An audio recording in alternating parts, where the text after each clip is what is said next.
안녕하세요. 오늘도 서연살롱을 찾아주셔서 감사합니다. 지금은 아버지 사업을 물려받아 열심히 살고 있는 여자입니다. 저는 그리 길지 않았지만 결혼에 실패한 이혼녀예요. 전 남편은 대학에 다닐 때 어쩌다 보니 만나게 됐는데 과는 달랐지만 동아리가 같아서 비교적 얼굴을 자주 보는 저보다 2살이 많은 선배였죠. 남편은 학교에서 꽤 유명했어요. 아니, 학교 밖에서도 꽤 유명했죠. 연예인 뺨치게 잘생겼거든요.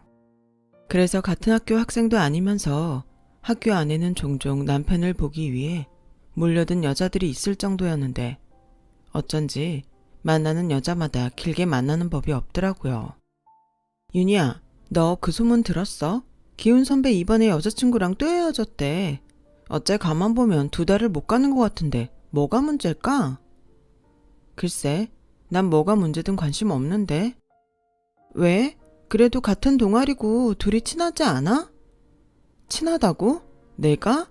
아니거든. 그리고 나는 얼굴 반반한 사람 얼굴 값에서 질색이야. 야, 그래도 이왕이면 잘생기면 좋지. 좋기는 반반한 지 얼굴 믿고 얼마나 재수없는데. 저는 사실 대학에 들어와 딱 2번 연애를 했는데 2번 다 차였어요. 제가 만난 남자들도 얼굴이라면 빠지지 않았거든요. 하지만 어쩜 둘 다 그렇게 얼굴값을 하는지 지들이 뭐라도 되는 것처럼 구는데 이젠 2번 다시 잘생긴 남자는 만나고 싶지 않다는 생각을 했어요.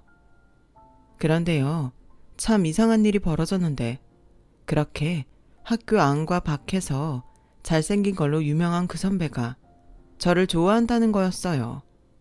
기가 막혔죠. 그리고 믿지도 않았어요. 대충 만만한 후배를 방패 삼아 피곤하게 고백하는 여자들을 피하자는 심보인가 했거든요. 윤희야, 점심 먹었어? 나 수업 때문에 아직 밥을 못 먹었는데 같이 먹을래? 제가 왜 선배랑 밥을 먹어요? 어? 야, 왜 그래? 선배가 후배 밥 사줄 수도 있지. 선배, 안 그래도 묻고 싶었는데 선배 진짜 나 좋아해요? 동아리 사람들 전부 그렇게 말하는데 제가 너무 황당해서요. 아, 그랬어? 근데 왜 그렇게 화를 내? 내가 너 좋아하면 안 돼? 선배가 절 왜 좋아해요? 저는 선배가 만났던 여자들보다 얼굴도 예쁘지 않은데. 그리고 무엇보다 선배랑 나는 친하지도 않잖아요. 근데 그렇게 소문이 나 있으면 제가 좋겠어요? 이용당하는 거 불쾌해요. 왜? 내 눈엔 윤희 너 참 예쁜데. 그리고 우리 안 친해? 우리 벌써 동아리 활동 같이 한 지 2년 넘었잖아. 그리고 나 진짜 너 좋아해. 진심인데? 지금 그걸 저더러 믿으라고요? 왜 안 믿는지는 모르겠지만 정말이야. 사실 이런 말 내 입으로 말하는 거 쑥스러운데 내가 고백은 많이 받아봤어도 고백을 해본 적이 없거든. 그래서 제대로 말을 못했지. 저는 믿지 않았어요. 그게 정말이라면 그렇게 자주 여자친구를 갈아치우진 않았을 테니까요. 그래서 그게 정말이든 아니든 싫다고 정확히 제 의사를 전달했는데요. 그 뒤로는 웃기지도 않게 남편이 저를 쫓아다녔어요. 윤희야, 그러지 말고 우리 딱 3번만 만나보자. 내가 이렇게까지 쫓아다닌 여자는 태어나서 네가 처음이야. 정말 귀찮게 왜 그래요? 선배 좋아하는 여자 많잖아요. 인기도 많은데 왜 자꾸 싫다는 저한테 이러는지 전 정말 모르겠어요. 바보냐? 나 좋다는 여자가 많으면 뭐해? 그 중에 너는 없는데. 나는 뭐 내가 좋아하는 여자 만나면 안 돼? 남편은 나중엔 오기인지 자존심인지 1년이 넘도록 저를 쫓아다녔어요. 그리고 알지도 못하는 여자들한테 미움의 대상이 됐고 학교 안과 밖에서는 이쁘지도 않은 게 튕긴다나 뭐라나 하며 온갖 소문이 퍼져나갔죠. 그러다 저와 남편 모두 졸업을 앞두고 마지막으로 떠난 동아리 MT 때 뜻밖의 얘기를 듣게 됐어요. 남편과 평소 친하게 지내는 남자 선배한테 들은 말이었는데 그 말을 들으니 남편이 달리 보이더라고요. 기훈이제 사실 알고 보면 엄청 불쌍해. 어릴 때 버려져서 고아원에서 자랐고 군대 가기 전까지는 후원자. 뭐 그런 분이 계셔서 등록금 지원 받았는데 그것도 군대 갔을 때 끊겨서 군대에서 월급 모으고 알바해서 등록금 만들었어. 번번이 여자한테 차인 것도 그래서지. 알바해야 하는데 연애할 시간이 어딨겠냐? 그럼 사귀지 말았어야죠. 근데 전혀 예상하지 못한 말이라 놀랍긴 하네요. 기훈이가 자존심 빼면 시체지. 내가 말했다고 하면 안 된다. 그리고 네가 생각하는 것보다 여자들이 얼마나 무서운 줄 아냐? 그냥 사귄다고 하고 차이는 게 낫지. 스토커도 그런 스토커가 없어. 근데 사실 그렇게 힘들면 휴학을 해도 되고 동아리 안 해도 되잖아. 근데 기훈이가 왜 그만 안 둔지 알아? 설마 저 때문에? 너야말로 진짜 이상하다. 야, 그 정도 순정이면 좀 받아줘라. 난 친구로서 기훈이가 좀 행복했으면 좋겠다. 정말 안 되겠냐? 아마 그때부터였을 거예요. 그게 측은지심인지 연민인지 모르겠지만 바람둥이라고 얼굴값 할 거라고 생각했던 전과 다르게 남편이 안쓰럽고 순수해 보였거든요. 그리고 제가 그렇게 거절을 하는데도 저만 바라보는 그 모습에 제 마음도 조금씩 움직이기 시작했어요. 그리고 결정적인 사건이 일어났죠. 그날은 졸업식이 있는 날이었고 동아리 사람들끼리 조촐하게 졸업 파티 같은 걸 동아리 방에서 했는데요. 분위기 탓인지 제가 술을 좀 많이 먹게 됐어요. 그리고 평소 친하게 지내는 남자 후배 옆에서 깜빡 졸았던 것 같은데 그놈이 그 틈을 타 저를 만지려 했던 모양이었죠. 그리고 그 모습을 고스란히 보던 남편이 그 남자 후배 놈을 가만두지 않았는데 그 난리에 정신이 든 제가 전후 사정을 알게 된 뒤론 문득 그런 생각이 들었어요. 아, 어쩌면 나는 저 선배랑 결혼하게 될지도 모르겠다라고요. 황당하죠.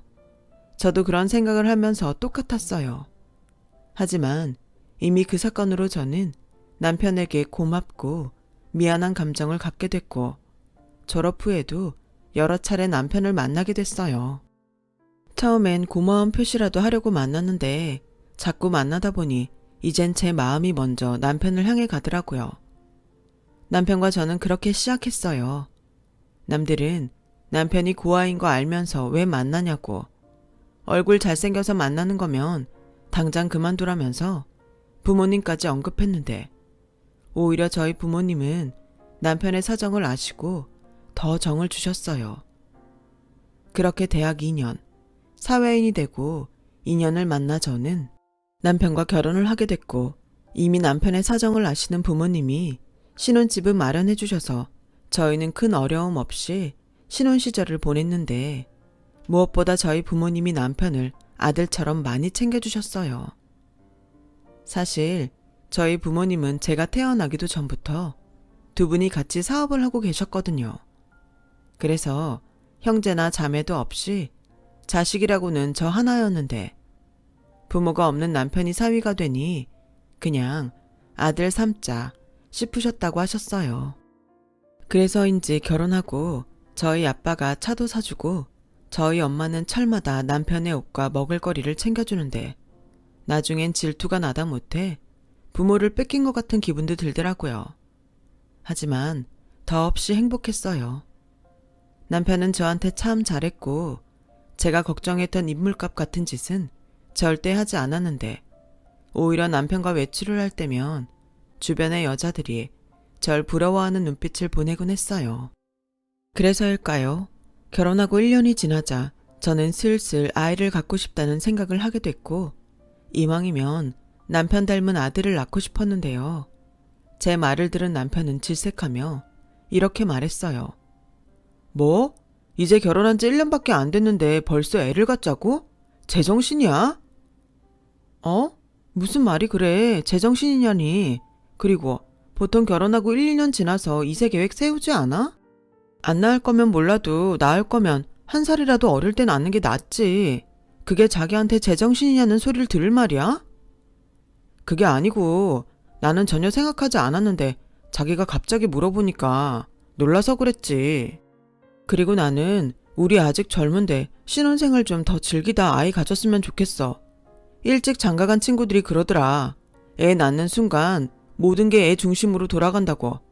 난 솔직히 아직 그럴 준비도 안 됐고 하고 싶은 것도 많단 말이야. 하고 싶은 거라니?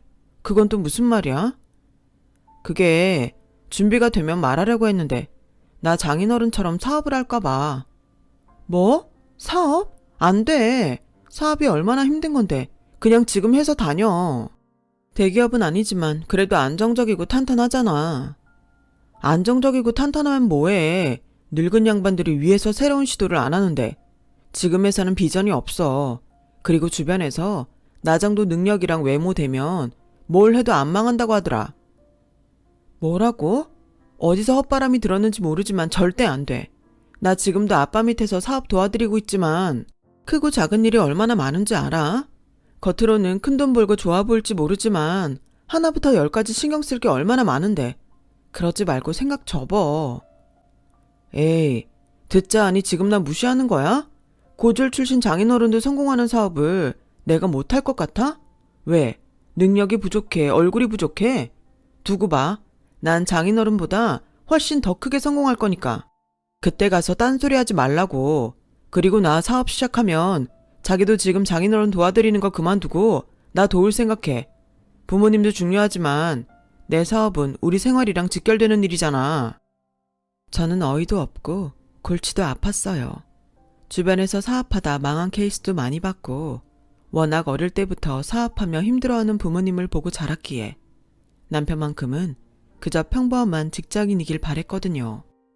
그래서 누가 옆에서 사업바람을 불어넣었는지 그날부터 불면증에 시달릴 만큼 걱정이 퇴선이었는데 남편은 그런 저와 상관없이 무슨 자신감인지 사업만 하면 대박이 터질 줄 알고 기대에 부풀어 있었어요.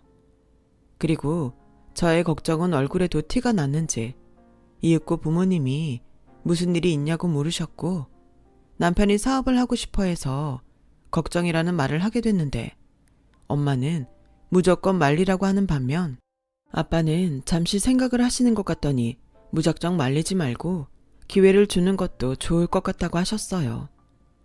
여보, 그게 무슨 말이야. 우리 처음에 자리 잡을 때까지 얼마나 고생을 했는데 벌써 다 잊었어? 안 돼. 우리 딸은 그런 걱정 안 했으면 좋겠단 말이야. 그거야. 다랑 당신 마음이 그런 거고 송서방 생각하면 젊은데 무작정 하지 말라는 것도 그렇잖아. 나중에 유니만 원망할걸. 그러지 말고 작게라도 하고 싶으면 해보라고 해. 그래야 사업 힘든 것도 알고 직장 생활이 얼마나 편한 건지도 알지. 아빠, 그래도 난 싫어. 벌써 헛바람이 잔뜩 들었는데 보나 마나라니까. 무슨 사업 하려는 건지는 모르겠지만 난 절대 반대야. 그래, 나도 반대야. 그렇게 정사업이 하고 싶으면 당신이 데리고 다니면서 밑바닥부터 가르쳐. 나중에 윤이랑 둘이 우리 사업 물려받으면 되잖아. 듣고 보니 그것도 좋네. 송서방한테 한번 말해봐. 아빠는 그렇다면 대환영이다. 저는 부모님과 다르게 그 제안이 그다지 좋지는 않았어요. 부부가 한 직장에 다니면 좋은 점도 있겠지만 저는 그저 남편이 직장을 그만두지 않았으면 좋겠다는 생각밖에 없었어요. 그래서 부모님이 물어보라는 제안을 일부러 남편에게 말하지 않았어요. 괜히 사업 물려받을 생각에 헛바람 들면 저만 피곤해질 것 같았거든요. 그러면서 제발 남편이 사업하고 싶은 마음이 식기를 바랬는데요. 그렇게 6개월 정도가 지났을까? 그동안 작은 고비는 늘 있었지만 잘 유지되고 있던 부모님 사업이 조금 힘들어지기 시작했어요. 회사가 커지면서 임원 중 한 명이 자금을 빼돌리고 그 와중에 다른 직원이 기술을 유출하면서 문제가 커지기 시작했어요. 전에 없던 큰 위기였죠. 그래서 부모님을 비롯한 저까지 비상이 걸렸고 최선을 다해 손실을 막으려 백방으로 노력했지만 업계에선 저희 부모님의 사업이 망했다는 소문까지 돌기 시작했어요. 그리고 제가 바빠서 제대로 이야기를 하지 못한 탓인지 남편은 아무것도 모르고 녹초가 되어 출근한 저에게 외제차 카탈로그를 보여주면서 헛소리를 하는데 정말 어이가 없었어요. 자기야, 이거 한번 봐봐. 죽이지? 앞으로 사업하려면 CEO가 이 정도 차는 타고 다녀야 하지 않겠어? 아직도 사업 타령이야? 도대체 요즘 왜 그래? 사업은 뭐 아무나 해? 아무나라니 말이 좀 기분 나쁘다. 그리고 내가 이건 좀 유치한 것 같아서 참았는데 자기 은근 나 무시하는 거 알아? 왜? 내가 고아라서 그래? 뭐? 내가 언제 그랬다고 그래? 난 그냥 자기라도 안정적인 직장을 다녔으면 좋겠다는 거지. 막말로 사업할 돈은 있어? 이 차 살 돈은 있냐고. 아이씨, 차야 지금 차 팔고 부족한 돈은 장인어른한테 부탁하면 되지. 그리고 사업자금도 그래. 돈 많은 처가 뒀다가 뭐해? 서로 상부상조하는 거지. 뭐라고? 가만 보니까 순전히 날로 먹을 생각밖에 없는 거잖아. 지금 우리 부모님 사업이 어떤지 알기나 해? 왜? 처가 사업에 무슨 문제 있어? 그동안 자기가 하도 사업하고 싶다고 헛바람 들어서 말하지 않았는데 지금 우리 부모님 사업이 많이 힘들어. 벌써 망했다는 소문도 돌고 있고. 뭐? 망해? 이게 지금 무슨 소리야? 여태 잘 굴러가던 사업이 왜 망해? 그러니까 이게 사업이야. 잘 되나 싶다가도 까딱하면 이런 위기가 온다고. 그래도 하고 싶어? 에이씨, 지금 그런 소리 할 때야? 언제부터 그랬는데 왜 나한테 얘기 안 했어? 남편은 제 말을 듣고 펄쩍 뛰기 시작했어요. 그 순간 그래도 사위라고 걱정돼서 저러나 싶어 위안이 되기도 했는데 그 다음 남편 입에서 나온 말들이 저를 부들부들 떨게 했어요. 장인어른은 뭘 하셔? 영 가망이 없대? 그게 시간이 지나면 나아질 줄 알았는데 계속 더 힘들어지기만 하니까 아빠도 어쩔 도리가 없나 봐. 회사 돈 빼돌린 사람이 아빠 친구기도 해서 지금 충격이 말이 아니셔. 뭐? 이거 정말 큰일인데? 그럼 이럴 때가 아니잖아. 지금이라도 자기 몫으로 챙겨올 거 있으면 얼른 명의부터 바꿔놔야지. 이러다 회사 망해서 죄다 뺏기면 그땐 어쩌려고 그래? 뭐? 지금 뭐라고 했어? 명의? 그래. 자기는 TV도 안 봐. 회사가 그 지경이면 살 궁리를 해야지. 나한테 미리 말만 했어도 이렇게 손 놓고 망할 일은 없었잖아. 자기 집 사업 망하면 내 돈은 어떻게 되는 거야? 어이가 없다. 그리고 자기 돈이라니 자기가 언제 우리 집에 돈이나 줘봤어? 에이, 장인어른한테 부탁해서 차도 바꾸고 사업도 시작하려고 준비 다 했는데 물거품 되게 생겼잖아. 그러게 자기는 여태 뭐 했냐? 회사가 힘들어지면 알아서 우리 앞으로 빼돌려 놨어야지. 아니지, 지금도 늦지 않은 거지? 아직 안 망했잖아. 지금 그걸 말이라고 해? 그건 범죄야. 난 절대 그렇게 못해. 그리고 이 상황에 자기는 지금 돈 걱정만 하는 거야? 우리 부모님 걱정은 안 돼? 우리 엄마 아빠가 자기한테 얼마나 잘해줬는데 그러고도 네가 인간이니? 못한다고? 개털되게 생긴 마당에 지금 그런 소리가 나와? 아씨, 재수없으려니까. 왜 여태 잘나가던 사업이 망하고 지랄이야? 뭐? 지랄? 말 다 했어? 그래, 다 했다. 막말로 지금 내가 당신 부모님 걱정한다고 뭐가 달라지는데? 사람이 이럴 때일수록 현명해야지. 그러지 말고 지금이라도 물려받을 수 있는 거 미리 챙겨 놓자. 나는 내일부터 변호사 사무실 찾아볼게.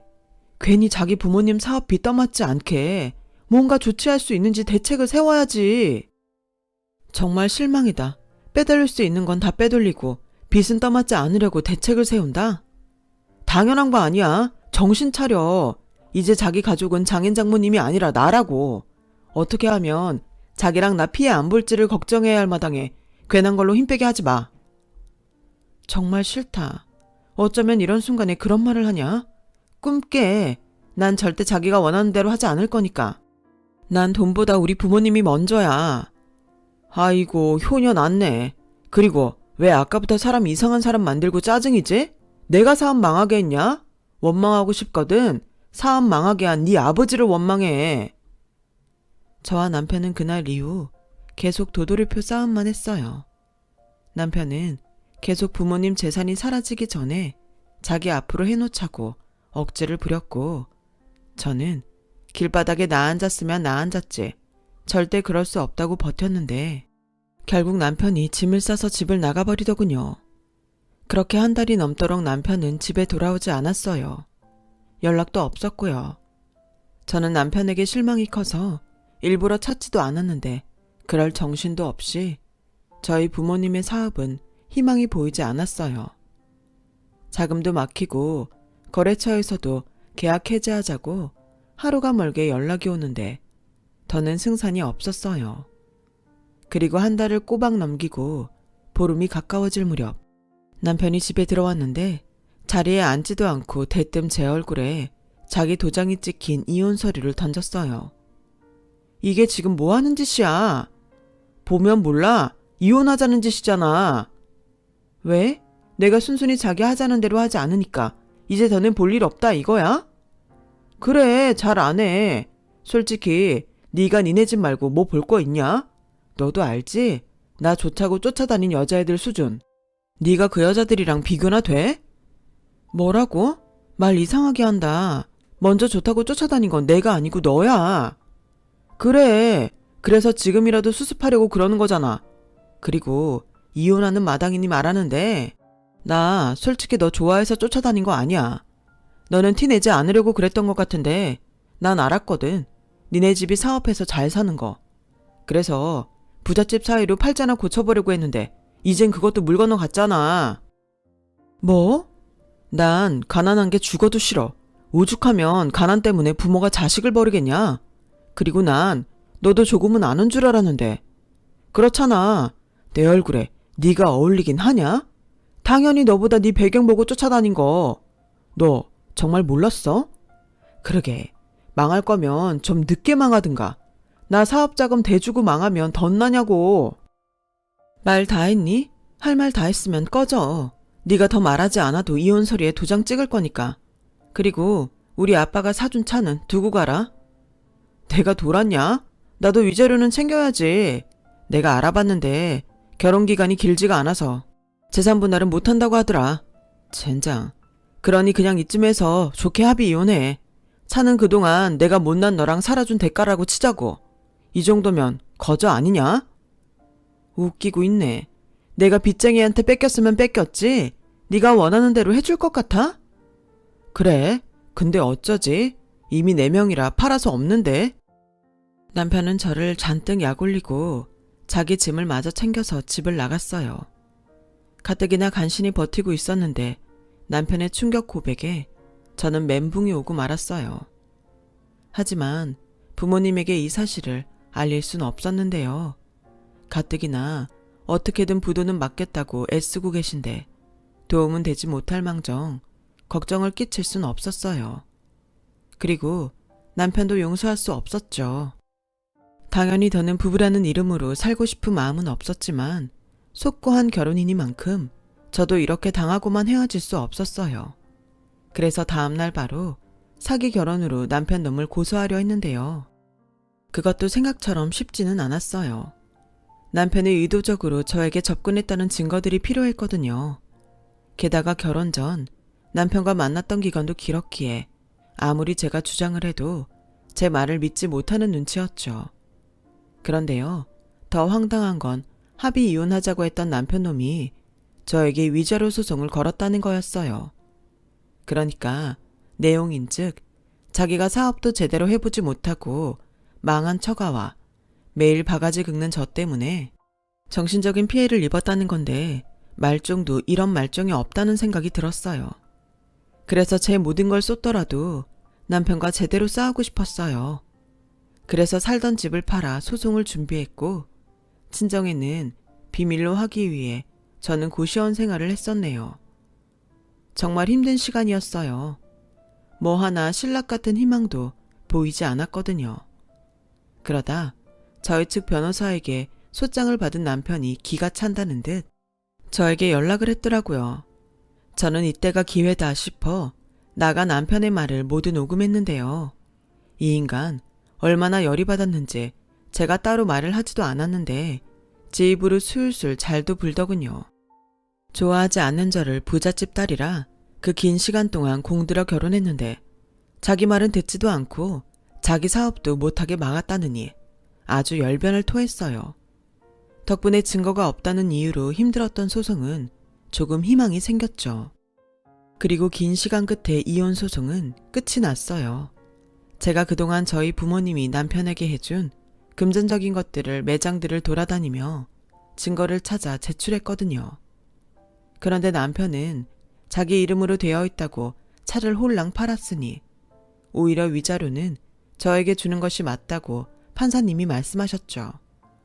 그러자 남편은 참지 못하고 그런 게 어딨냐고 고래고래 소리를 질렀는데 그 모습이 정말 가관이었죠. 그리고 저는 정신적인 피해 보상도 받을 수 있었어요. 그놈이 팔아치운 차값을 포함해 7천만 원을 배상하라는 판결이 나왔거든요. 마음 같아서는 혼인무효 소송도 하고 싶었는데 더는 저 인간과 엮이고 싶지 않아 그만뒀어요. 하지만 남편은 지가 소송에서 진 게 말이 안 된다며 인정할 수 없다고 밤에 술을 잔뜩 먹고 저희 친정을 쳐들어갔고 저는 그 사실을 전혀 모르고 있다가 고시원에서 전화를 받고 급히 친정으로 가게 됐어요. 그동안 딸이 이혼 소송을 하고 있었다는 사실을 그제야 들은 저희 부모님은 많이 놀라신 눈치였어요.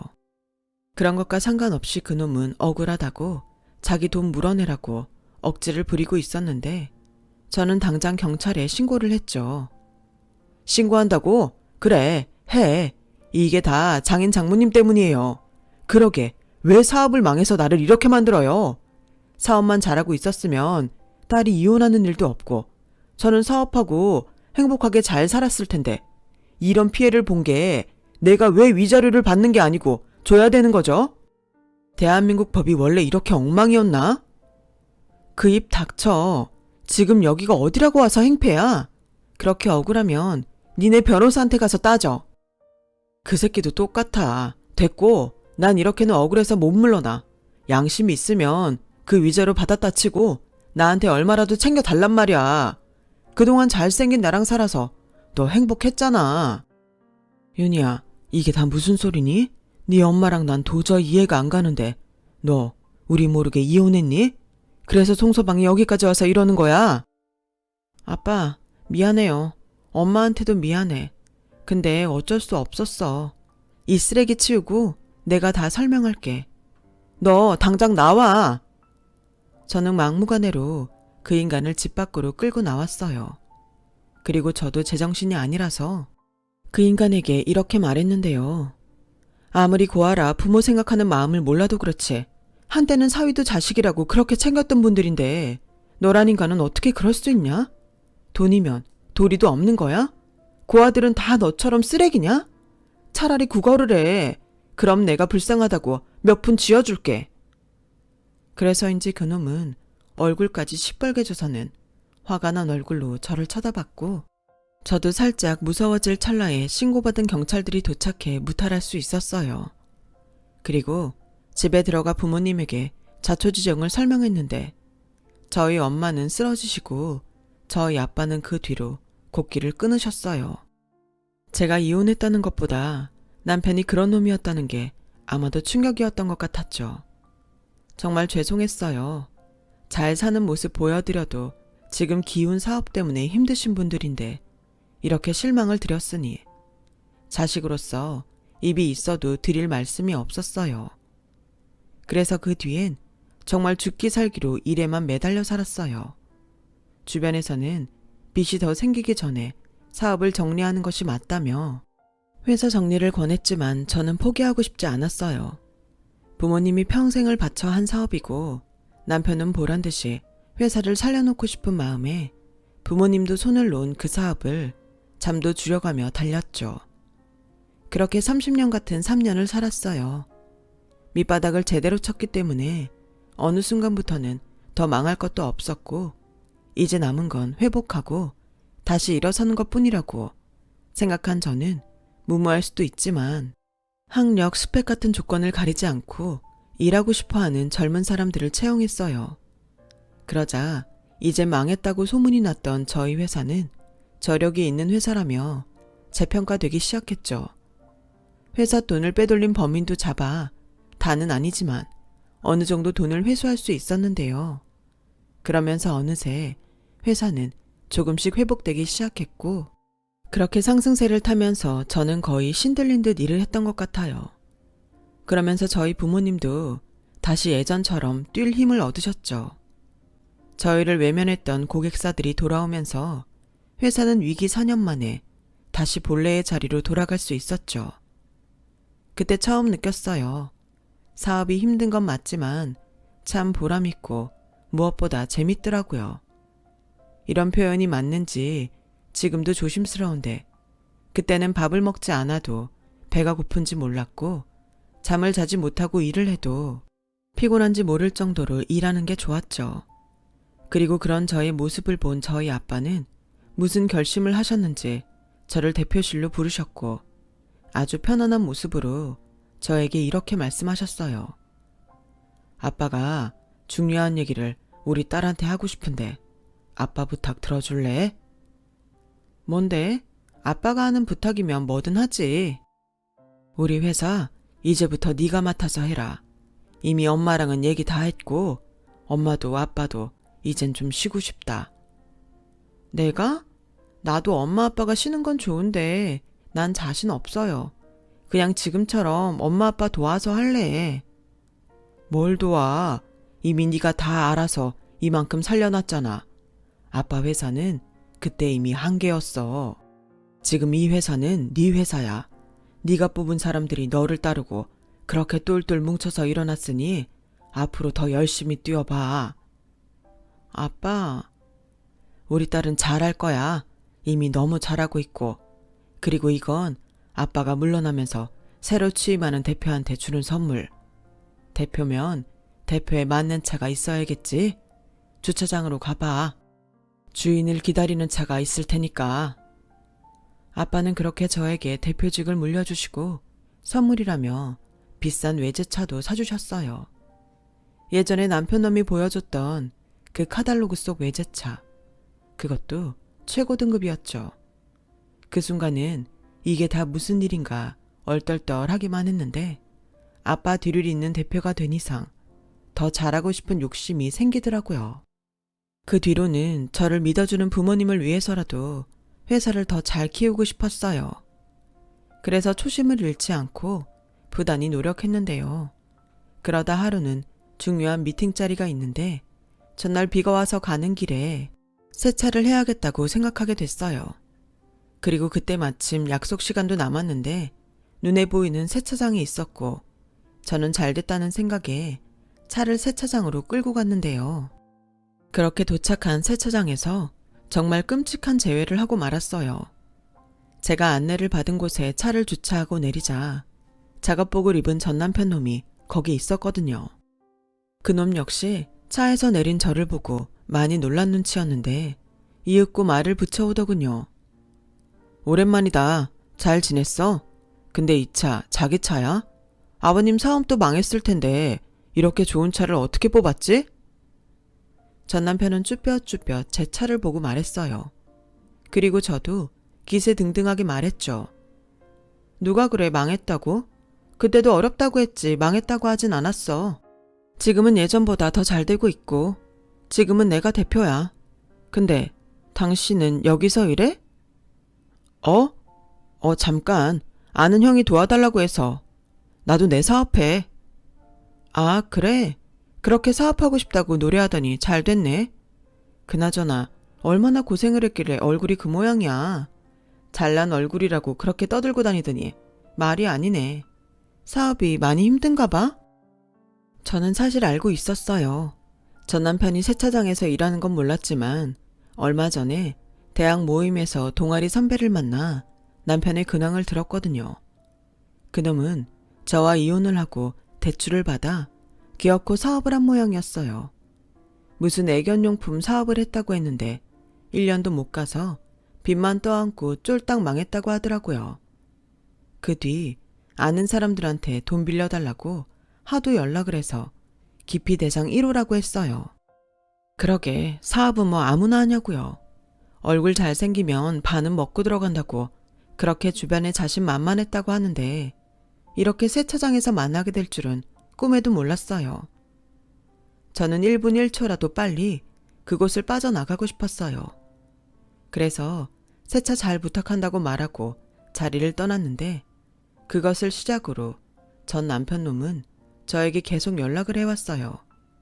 그러더니 무슨 염치인지 저에게 다시 시작하자는 말 같지 않은 소리를 하기 시작했죠. 지난번엔 내가 정말 잘못했어. 지나고 생각하니까 나도 내가 왜 그랬나 싶더라고. 가장 힘든 사람은 자기랑 장인 장모님이었을 텐데 남편이자 사위라는 놈이 그런 한심한 생각이나 하고 있었다니. 쇼하고 있네. 이제 와서 그런 소리 하면 내가 좋다고 할 것 같니? 그때 분명히 네 입으로 말했잖아. 우리 집 배경 보고 나 꼬신 거라고. 왜? 우리 부모님 사업 안 망했다고 하니까 다시 어째 보고 싶어? 아니야, 절대 그런 거 아니야. 그리고 솔직히 그때는 어려서 자기 집 돈 보고 쫓아다닌 거 맞아. 근데 가족이 없던 내가 처음으로 갖게 된 가족이었잖아. 나 그 뒤로 정말 그리웠어. 장인 장모님이 날 얼마나 아들처럼 생각해 주셨는지 정말 뼈저리게 느껴지더라고. 그래서 억울하다고 우리 부모님 앞에서 그 난리를 쳤냐? 미안해. 당장 너무 힘들어지니까 정신이 나갔어. 하지만 정말 반성 많이 했고 후회도 했어. 그래서 내가 차 판 돈이랑 위자료 다 줬잖아. 이런 말 어떻게 들릴지 모르겠지만 나 자기 많이 사랑해. 지금도 마찬가지고. 됐다 그래. 사랑 같은 소리하고 자빠졌네. 자기야, 못 믿는 거 알아. 나라도 못 믿지. 근데 나 진짜 많이 변했어. 예전처럼 생각 없이 그렇게 살지도 않고 지금은 뭐가 소중하고 우선인지 너무 잘 알아. 그러지 말고 나한테 한 번만 더 기회를 주면 안 돼? 평생 자기한테 잘할게. 당장 합치자는 거 아니야. 천천히 연애도 다시 하자. 응? 전 남편은 무슨 멜로 영화 주인공이라도 되는 듯 저 혼자 북치고 장구치면서 그렇게 애걸복걸했어요. 그리고 예전에 그랬던 것처럼 저에게 온갖 정성을 쏟아가며 회사로 꽃도 보내고 선물도 보내는데 정말 싫었어요. 저는 이미 전 남편이라면 치가 떨리는데 저 인간이 저러는 것도 무슨 꿍꿍이가 있다고 확신했죠. 그래서 동아리 선배들에게 연락해서 만나자고 했어요. 그리고 최근 전 남편 놈에 관한 이야기를 했는데 한 선배 얼굴이 일그러지더군요. 너 기억나? 기훈이랑 제일 친한 애 있잖아. 아마 걔가 너한테 일부러 고하니 불쌍하니 그런 말을 했을 텐데. 기억나요. 그 선배가 왜요? 내가 최근에 걔를 우연히 만났거든. 그리고 자연스럽게 기훈이 얘기를 하게 됐는데 걔가 하는 말이 재혼할 여자가 있다는 거야. 그게 너는 아닌 것 같았는데. 그럼 지금 송기훈이 양다리를 걸치고 있는 건가? 걔도 가만 보면 송기훈하고 하도 짜고 치고 해서 믿을 수가 없긴 해. 그런 거였어요. 난 그런 줄도 모르고. 그나저나 그게 정말이면 큰일인 거 아니에요? 꼴에 양다리라니. 걔 원래 그래. 양다리면 양호하지. 원래 송기훈 학교 다닐 때부터 반반한 지 얼굴만 믿고 순진한 여자애들 등쳐먹고 다녔어. 뭐 알바한다고 떠들고 다닌 것 같은데 말이 알바지. 여자애들 돌아가며 만나는 게 알바였을걸?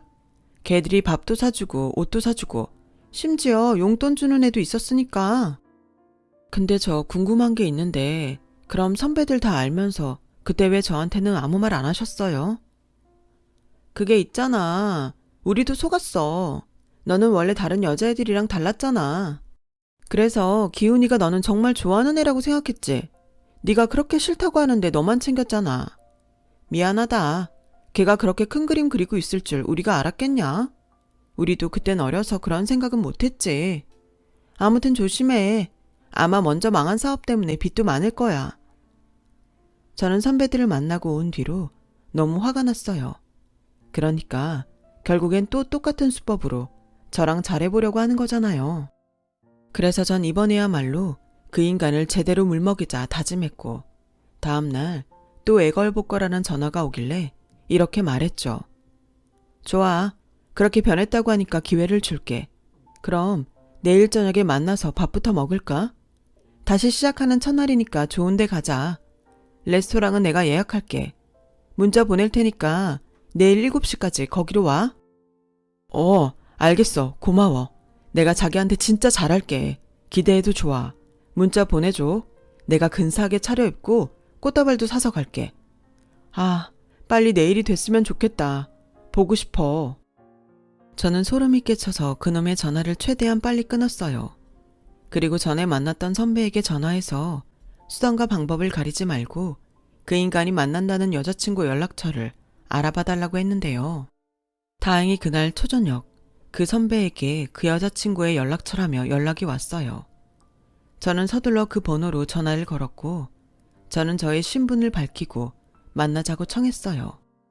그 여자는 안 그래도 저와 너무 만나고 싶었다며 당장 만나자고 했고 그렇게 그놈 때문에 저는 한 여자와 마주하게 되었어요. 궁금했어요. 전 와이프가 어떤 사람이었는지. 그래요? 그 인간이 나에 대해서 어떻게 말하던가요? 돈 보고 쫓아다녔는데 망해서 지가 찾다고 하던가요? 차인 건 저예요. 최근에 다시 만나서 잘해보기로 했다고 헤어지자고 전화 한 통 하더라고요. 그래요? 그게 언제예요? 일주일 정도 됐어요. 쓰레기도 그런 쓰레기가 없네요. 내가 언제 지랑 잘해보겠다고 했다는 건지.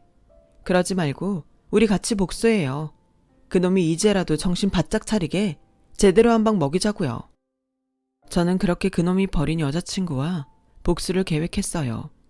일부러 한 30분쯤 늦게 도착했는데 직원의 안내를 받고 룸의 문을 열고 들어가니 한껏 빼입고 꽃다발을 앞에 둔 그 인간이 환한 얼굴로 저를 맞이하더군요. 왔어? 차가 많이 막혔나? 하도 늦길래 걱정했어. 미안, 회의가 늦게 끝났어. 많이 기다렸어? 아니야, 다른 것도 아니고 자기 기다리는 건데 나한테는 기쁘고 설레는 일이지. 그리고 이거 자기 좋아하는 꽃으로 사봤는데 마음에 들지 모르겠어. 그리고 나 어때? 오늘 자기 만난다고 신경 좀 썼는데. 멋져. 자기는 잘생겨서 머리보도 태가 나잖아. 그렇지? 그건 그래. 하지만 오늘은 나보다 자기가 더 빛난다. 우리 자기가 이렇게 예뻤나? 난 정말 멍청해. 이런 여자를 그렇게 어이없게 놓쳤다니. 나 진짜 잘할 거야. 다신 자기랑 헤어지는 일 없어. 설사 자기 회사가 망해도 절대. 그래? 근데 나도 뭐 하나 물어봐도 될까? 뭔데? 뭐든 물어봐. 혹시 나랑 이혼하고 만나는 여자 있었어? 재혼할 여자가 있었다고 하던데. 어? 그건 어떻게... 근데 지금 헤어졌어. 자기랑 다시 만나기 전에 이미 끝난 사이라 자기가 걱정할 일 없는데. 그래? 여자친구랑 말이 좀 다르네. 어? 여자친구? 아, 맞다. 내가 빈손으로 오기가 그래서 자기 주려고 선물 가져왔는데. 에이, 뭐야. 뭘 또 그런 걸 준비했어? 그냥 와도 되는데.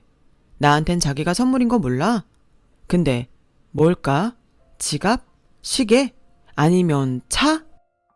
뭐야, 고작 생각하는 스케일이 그것밖에 안 돼? 실망인데. 뭔데 그래? 그럼 혹시 집? 아파트? 전 남편 놈은 기대감에 얼굴이 상기되다 못해 금방이라도 터질 것처럼 오바했어요. 그리고 저는 이젠 때가 됐다 싶어 큰 소리로 외쳤는데요. 수영씨, 들어와요. 내가 판 다 깔았어요. 전 남편 놈은 제 입에서 지가 최근에 찬 여자친구 이름이 나오자 그대로 얼어버렸어요. 그리고 성난 코뿔소처럼 흥분한 채로 들어온 전 남편의 여자친구는 그대로 돌진해 그놈의 머리채를 잡는데 막장도 그런 막장이 없더라고요. 누가 알았을까요? 제가 이런 막장 드라마의 주인공이 될 거라는 걸요. 전 남편 놈은 실컷 여자친구한테 두들겨 맞고 엉망진창이 된 몰골로 저를 노려봤어요. 그리고 저는 기다렸다는 듯 말했죠. 어때? 내 선물 마음에 들어? 이 정도 스케일은 돼야지. 어떻게 된 거야? 제가 왜 저기 있어? 설마 둘이 아는 사이야? 아는 사이야. 너라는 쓰레기를 만나서 고통받았다는 공통점이 있어서 금방 친해졌지 뭐야. 근데 여자친구도 있으면서 어쩜 그렇게 연기를 잘하니? 사업하지 말고 연기를 하지 그랬어. 그럼 적어도 망하진 않았을 텐데. 내 뒷조사까지 한 거야? 너 뭐야? 지금 이게 뭐 하자는 건데? 왜 화를 내? 내가 벤츠 끌고 나타났다고 다시 접근해온 건 너잖아. 내가 네가 얼마나 구린 인간인지 아는데 한 번 속지 두 번 속겠니? 그렇게 날 순진하게 본 거야. 이거 너무 영광인데? 저도요. 너무 고마워서 어쩌죠? 이런 인간 말종인지도 모르고 결혼했으면 제 인생 어떻게 됐을까 상상만 해도 끔찍해요. 윤희 씨 만나서 정말 다행이에요. 제가 어떻게 감사 인사를 해야 할지. 저 인간 저 아니면 죽는다고 한강에서 생쇼까지 한 사람이에요. 전 그게 사랑인 줄 알았는데 실체는 그냥 돈만 밝히는 개였네요. 아니야 자기야, 오해야. 저 여자가 나랑 헤어지고 그걸 못 받아들여서 지금 일부러 꾸며낸 소리를 하는 거야. 우린 진작에 끝났어. 맹세해. 전 남편은 그 와중에도 지푸라기라도 잡고 싶은 심정이었는지 무릎까지 꿇고 저에게 매달렸어요. 그리고는 저랑 이혼 후 힘들고 외로워서 잠깐 만난 여자라며 아무 감정 없었다고 했어요. 그리고는 내가 사랑한 사람은 이 세상에서 오직 임윤이 자기밖에 없어. 정말이야. 진심이라고. 라며 눈물까지 흘리는 명연기를 펼치는데 저도 그놈의 여자친구도 어이가 없어서 둘 다 할 말을 잃고 말았어요. 하지만 여기까지 온 마당에 쐐기는 박아야 했기에 저는 제 치맛자락을 붙잡은 그놈을 뿌리치며 이렇게 말했죠. 이제 그만해. 내가 이 판 짜면서 너란 놈에 대해 알아보지 않았겠니? 그리고 지금까지 네가 어떻게 살았는지 내가 다 알아. 그리고 나는 뭐 널 모르냐? 그런 소름 끼치는 거짓 연기 그만해. 토할 것 같으니까. 당장 이자낼 돈도 없어서 허덕인다며 그 세차장 아는 형이 그러더라. 에이씨, 이제 안 속는 거야? 옛날엔 이렇게 하면 잘 속았는데 임윤이 많이 컸네. 근데 이건 좀 너무하지 않냐? 내 상황 뻔히 알면서 옷 사고 꽃 사고 왜 돈을 쓰게 하고 지랄이야. 그래, 네 말이 다 맞아. 네가 내가 사고 싶었던 벤츠 타고 딱 나타나서 사업하면서 잘 산다고 하니까 다시 꼬시라고 했다. 솔직히 내가 이렇게 된 건 다 너 때문이잖아. 나 때문이라고? 그래, 그때 니네 집 사업 그렇게 되지 않았으면 우린 아무 문제가 없었다고. 그럼 나도 사업 잘하고 잘 나갔을 텐데 내가 이렇게 망가진 건 다 너랑 니네 부모 탓이야. 설마 망한 척 쇼한 건 아니지? 쇼한 거라도 상관없어. 내 인생 책임져. 보상하라고. 뭐 눈엔 뭐만 보인다고. 됐다. 너란 놈은 정말 답이 없어. 보상? 놀고 자빠졌네. 저는 헛소리나 삑삑하는 그놈과 더는 상종하고 싶지 않아 그대로 자리를 떠나려고 했어요. 그러자 찰가머리처럼 저를 붙들고 그놈은 늘어졌고 애원인지 협박인지 모를 말을 하는데 정말 어이가 없었어요. 돈 많이 벌었다며. 그럼 거지 적선한다고 생각하고 나한테 얼마 줄 수도 있잖아. 내가 그래도 한때 네 남편이었는데 나도 이렇게 된 이상 절대 포기 못해. 얼마라도 받기 전엔 절대 보내주지 않을 거야. 난 사업도 망했고 빚만 잔뜩 지고 세차장에서 일하면서 비참하게 사는데 이건 너무 불공평하지. 내가 준 위자료라도 다시 내놔. 나도 숨 쉴 구멍은 있어야지. 정말 구질구질해서 못 듣겠네. 이거 안 놔? 적당히 경고만 하고 넘어가려고 했는데 경찰 불러? 불러. 나도 이판사판이야. 당장 이자도 못 내서 죽게 생겼는데 경찰이 대수야? 그러지 말고 나 다시 사업할 수 있게만 도와줘. 그렇게만 해주면 다시는 네 앞에 나타나지 않을게. 사업? 아직도 정신을 못 차린 거야? 아님 지금도 네 얼굴 하나 믿고 그러니? 웃기지도 않아. 넌 절대 사업할 그릇이 못 돼. 수영씨, 미안한데 경찰에 신고 좀 해주세요. 이미 했어요. 출동한다고 했으니까 금방 올 거예요. 저도 이참에 저 자식 고소라도 시원하게 할까 봐요. 그러자 망연자실한 얼굴로 그 사람은 저를 붙들고 있는 손을 놓았어요. 그리고는 뭐가 캥기는지 도망을 가려고 했는데 벌써 출동한 경찰에게 딱 잡히고 말았죠. 그리고 알게 됐어요. 그놈이 여러 여자를 상대로 사기까지 친 전과자라는 걸요. 저도 놀랐고 그놈 여자친구도 몰랐는지 놀라는 눈치였는데 참, 이렇게 보나 저렇게 보나 너무 한결같아서 나중엔 헛웃음까지 나오더군요. 왜 양파 같은 사람이라고 하잖아요. 그 인간이 그랬어요. 어쩌면 까도 계속 나오는지 제 생이 두 번 다시 볼 수 없는 개쓰레기였어요. 그리고 그 와중에도 그놈은 돈은 필요 없으니 나갈 수 있게 저에게 자기를 도와달라고 애원을 하는데 제가 미쳤나요? 그놈이 도와달라고 한다고 그걸 도와주게? 자기야 부탁이야. 합의만 해줘라. 그 정도는 해줄 수 있잖아. 내가 왜? 자기는 나 힘들 때 가차없이 버렸잖아. 나도 그러거나 말거나 모른 척 할 건데. 나랑 상관없잖아. 기분이 어때? 더럽지? 난 절대 합의하지 않을 거니까 알아서 잘해봐. 그리고 좋게 말할 때 나랑 네 여자친구 앞에 다시 나타나지 마. 다신 그 더러운 면상 보였다간 앞으로 아무것도 못하게 제대로 매장시켜 줄 테니까. 나 돈 많은 거 알지? 그렇게 저는 전 남편의 여자친구와 의기양양하게 경찰서를 나왔어요. 그리고 우리 둘은 가끔 만나 술 한잔 기울일 수 있는 사이가 되었는데요. 다행히 저의 협박이 먹혔는지 그 뒤로는 잠잠하더라고요. 이후 저는 아주 편안한 마음으로 사업에만 집중하며 지내고 있어요.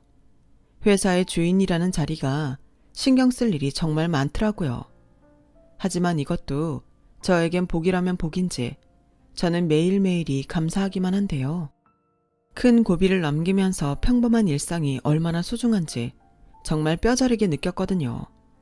그리고 아직은 많이 조심스럽지만 저와 가치관이 잘 맞는 남자친구도 있는데 늦게 만난 인연인 만큼 오래오래 사랑받고 사랑할 수 있었으면 좋겠습니다. 지금까지 저의 이야기 들어주셔서 대단히 고맙습니다. 항상 건강하시고 행복하세요. 오늘 하루도 좋은 날이 되길 진심으로 바라겠습니다. 여러분, 사연 댓글에 응원과 현명한 조언 부탁드려요. 좋아요와 구독은 저에게 큰 힘이 됩니다. 오늘도 좋은 일 가득하세요.